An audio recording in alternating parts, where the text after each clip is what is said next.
नमस्कार, राम राम, दुआ सलाम, सत श्री अकाल। कैसे हो आप सभी? उम्मीद करते हैं आप सभी बहुत अच्छे होंगे। स्वागत है आप सभी का एक बार फिर से आपके अपने YouTube channel skill educational tips में। डियर फ्रेंड्स, आज होगा हमारा एक्सरसाइज 5.6 का लेक्चर फर्स्ट में हम सॉल्व करेंगे प्रश्न संख्या 1 से प्रश्न संख्या 3 तक के सभी क्वेश्चंस को।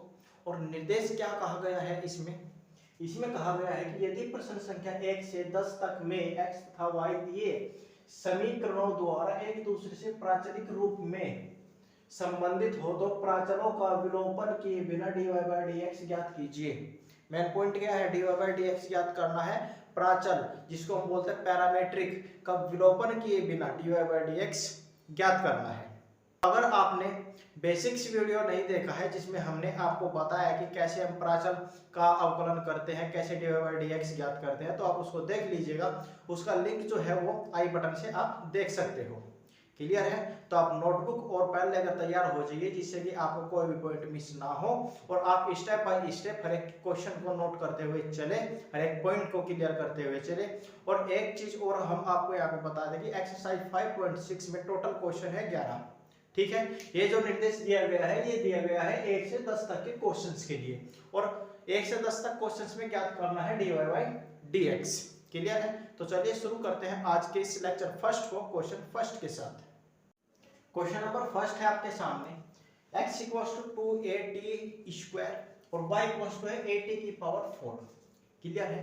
अब x y का तो आपको पता है कि इसमें चर राशि होती है। प्राचल क्या है? इसमें प्राचल होता है इसमें तीसरा चर राशि, तीसरा अन्य चर राशि है यहाँ पे t। ठीक है, इस t के द्वारा इन x y में इन दोनों के मध्य t के द्वारा कहीं ना कहीं कोई ना कोई इन दोनों में संबंध जरूर है। वो संबंध हम कैसे ज्ञात करते हैं, कैसे हम उसको पता करते हैं, इसका लिंक जो है, इस वीडियो का लिंक जिसमें मैंने बताया कि कैसे इनका हम संबंध ज्ञात करते हैं, कैसे प्राचल का अवकलन ज्ञात करते हैं, वो सभी आपको आई कार्ड से, आई बटन से आप देख सकते हो। क्लियर है? तो अब करते हैं हम इसको सोल्व। ठीक है, इन दोनों के लिए एक्स वाई में जो t है यहाँ पे इसको हम लिख देते हैं, जहां t इक्वल्स टू है प्राचल, प्राचल बोलते हैं पैरामीटर को। क्लियर है?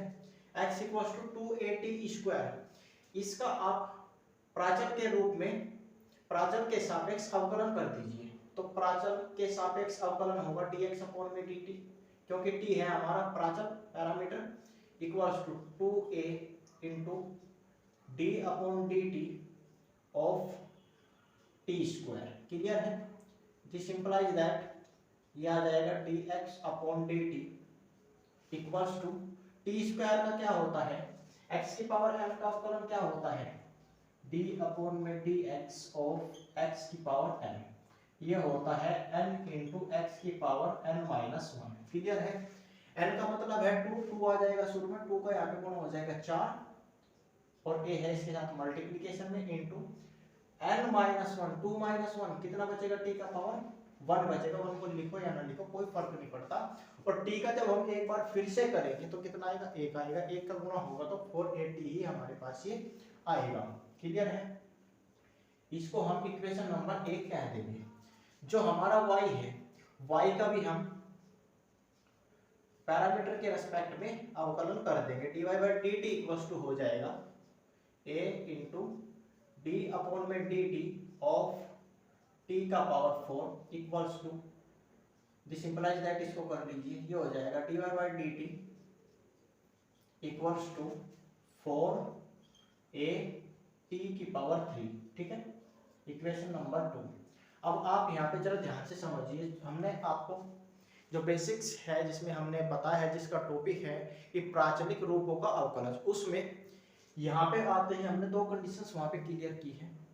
2 कंडीशंस के बारे में वहाँ पे विस्तार से बताया है, एक बार हम यहाँ पे रिपीट कर देते हैं कि अगर आप x का जो फंक्शन है, x का जो फंक्शन है वो पैरामीटर के फॉर्म में है, जब हम x का पैरामीटर के सापेक्ष अवकलन करते हैं तो अवकलन करने के बाद अगर हम इसको यहीं पे छोड़ देते हैं तो हम क्या करते हैं, समीकरण 2 में समीकरण 1 से भाग कर देते हैं। अगर हम इसको अपोजिट कर देते हैं, दैट इज dt/dx कर देते हैं, तो फिर हम समीकरण 1 और समीकरण 2 की हम गुणा करते हैं। ठीक है, हमने यहाँ पे क्या किया है, हमने यहाँ पे इसको केवल पैरामीटर की फॉर्म में डिफरेंशिएट करके यहीं पे छोड़ दिया, इक्वेशन नंबर फर्स्ट इसको कह दिया है। तो according to condition, according to position, according to rule क्या लगेगा, यहाँ पे हम कर देंगे समीकरण 2 को डिवाइड कर देंगे समीकरण 1 से। क्लियर है, समीकरण 2 डिवाइडेड बाय समीकरण नंबर 1।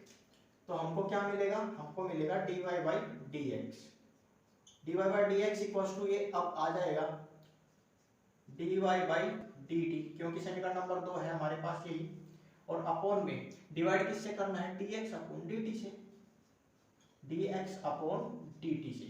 क्लियर है, dy बाई dt का मान है 4a t का पावर 3 अपॉन में dx अपॉन dt है 480, अब 4 से 4 कटेगा, a से a कटेगा, ये आ जाएगा t का पावर 3 अपॉन में t। ठीक है, t के पावर 3 को हम लिख सकते हैं t की पावर 2 इंटू t अपॉन में t से t कट जाएगा। फाइनली हमारे पास जो dy बाई dx है दैट इज रिक्वायर्ड जो है वो आ जाएगा dy by dx equals to t square. Clear है, ये हो जाएगा हमारा dy बाई dx बिना प्राचल का विलोपन किए। प्राचल क्या था, प्राचल था हमारे पास में t, दैट इज पैरामीटर था t। क्लियर है, तो इस तरीके से हमको प्राचल का विलोपन किए बिना dy बाई dx ज्ञात करना है। तो ये हो गया हमारा क्वेश्चन नंबर फर्स्ट का डिफरेंशिएट dy बाई dx, आप इसको नोट करिए। फिर सोल्व करते हैं next question, question number 2। Question number 2 है आपके सामने, जिसमें कहा गया है x equals to a cos theta y equals to b cos theta. ठीक है, ट्रिग्नोमेट्री रेशियो जो है, त्रिकोणमितीय अनुपात जो है वो सेम है cos थीटा।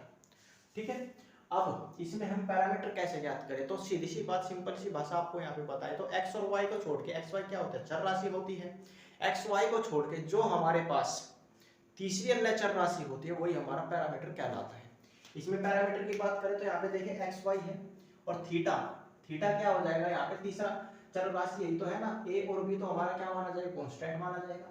तो थीटा जो हो जाएगा वो हो जाएगा पैरामीटर। ठीक है, क्योंकि थीटा इक्वल्स टू क्या है, प्राचल है,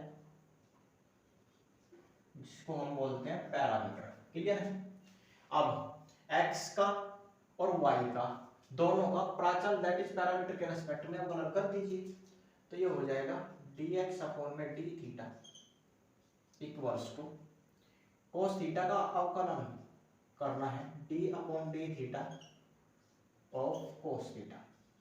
क्लियर है, this implies that dx upon में d theta equals to cos theta का अवकलन होता है माइनस का sin थीटा, तो ये हो जाएगा माइनस a sin थीटा।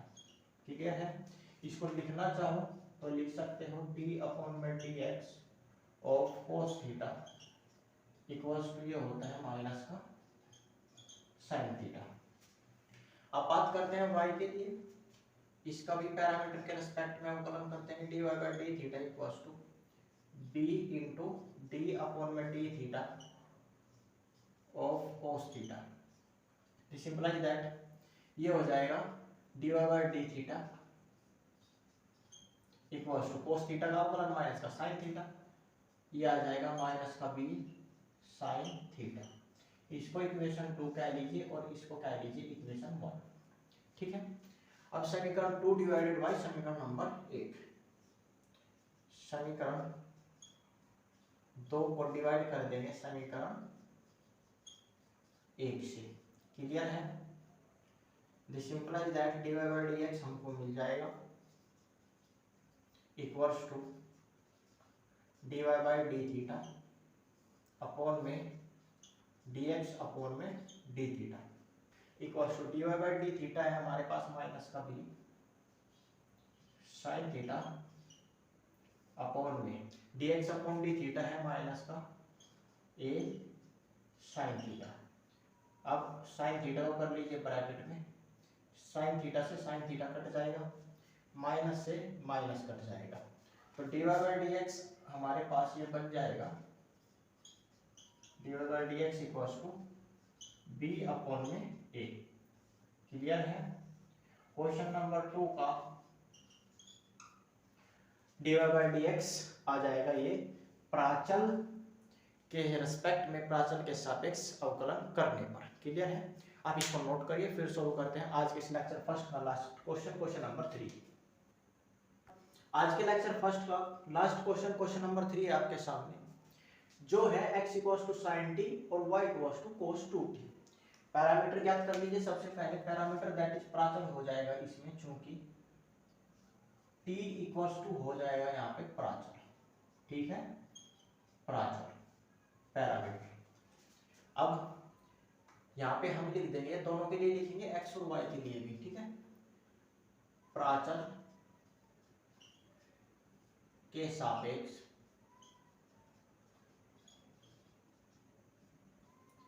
अवकलन करने पर। ठीक है, प्राचल के सापेक्ष अवकलन कर दीजिए तो ये आ जाएगा dx अपॉन में dt, क्योंकि t है हमारा प्राचल, d अपॉन में dt of sin t। This implies that ये हो जाएगा dx अपॉन में dt sin t का हो जाएगा cos t। इक्वेशन फर्स्ट कह लीजिए। y का करेंगे प्राचल के रेस्पेक्ट में, तो ये हो जाएगा d अपॉन में dt of cos 2t। Clear है? दिस इंप्लाइज दैट ये आ जाएगा dy by dt equals to cos theta का होता है माइनस का sin थीटा, थीटा की जगह हमारा 2t, तो ये आ जाएगा माइनस का 2 sin 2t। क्लियर है? इक्वेशन 2। अब समीकरण 2 दैट इज समीकरण 2 को भाग कर देंगे समीकरण 1 से। करिए, फिर हमको मिल जाएगा dy by dx equals to ये हो जाएगा dy by dt upon dx upon में dt। क्लियर है? dy बाई dt का मान आप यहाँ पे रखिए माइनस का 2 sin 2t अपॉन में cos t। क्लियर है? sin 2 थीटा, sin 2 थीटा की अगर हम यहाँ पे बात करें तो इसका एक फॉर्मूला होता है sin 2t। t है यहाँ पे तो हमने t ले लिया है, वहाँ पे थीटा यहाँ पर रख सकते हो, थीटा चेंज होता रहता है। sin 2t इक्वल्स टू होता है 2 sin t into cos t। Clear है? यहाँ पे रखिए इसको, इक्वल्स टू आ जाएगा माइनस का 2 into 2 sin t into cos t upon में cos t। cos t को कर लीजिए ब्रैकेट में, अब cos से cos काट दीजिए। यहाँ पे कितना आ जाएगा भैया? ये अब हमारे पास में आ जाएगा, this implies that dy by dx equals to 2 दूनी 4 माइनस ही यहाँ पे है, माइनस का 4 इंटू sin t। क्लियर है? तो ये आ जाएगा हमारे पास, इसको अगर अच्छे से लिखना चाहो तो लिख सकते हो, ये आ जाएगा dy by dx equals to minus का 4 sin t। क्लियर है? ये हो जाएगा क्वेश्चन नंबर 3 का बिना पैरामीटर, बिना प्राचल का विलोपन किए बिना अवकलन। क्लियर है? तो आप इसको नोट कर लीजिएगा। आज के इस लेक्चर 1 में बस इतना ही। अगर आपका आज के इस लेक्चर 1 को लेकर कोई भी डाउट है तो आप उसको कमेंट बॉक्स में टाइप कर दीजिएगा। नेक्स्ट वीडियो में आपको उसका सॉल्यूशन मिल जाएगा। तो मिलते हैं नेक्स्ट वीडियो में, नेक्स्ट लेक्चर के साथ, नेक्स्ट क्वेश्चंस के साथ। तब तक के लिए नमस्कार।